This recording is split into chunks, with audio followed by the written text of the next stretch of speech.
శివుడి గురించి ఎవరికీ తెలియని టాప్ 5 రహస్యాలు ఏమిటో తెలుసా? నంబర్ 1, రుద్రాక్ష.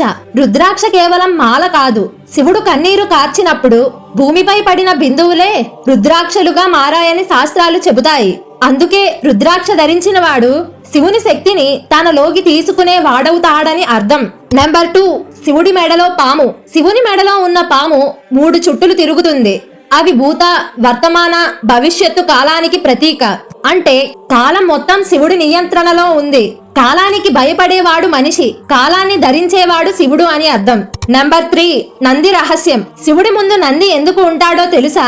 భక్తులు తమ కోరికలను నంది చెవిలో చెబుతారు. నంది వాటిని శివుడికి చేరుస్తాడని నమ్మకం. అందుకే నంది భక్తునికి శివునికి మధ్య వారధిలాగా ఉంటాడు. నంబర్ 4, త్రిశూలం. శివుడి త్రిశూలానికి 3 కొమ్ములు ఉంటాయి. అవి జ్ఞానం, చర్య, కోరిక. ఈ 3 శివుడి నియంత్రణలో ఉన్నాయని త్రిశూలం చెబుతుంది.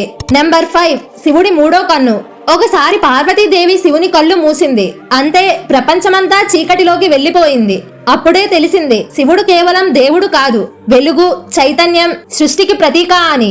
ఈ వీడియో మీకు నచ్చినట్టయితే ఓం నమః శివాయ అని కామెంట్ చేసి మన ఛానల్ ను సబ్స్క్రైబ్ చేసుకోండి.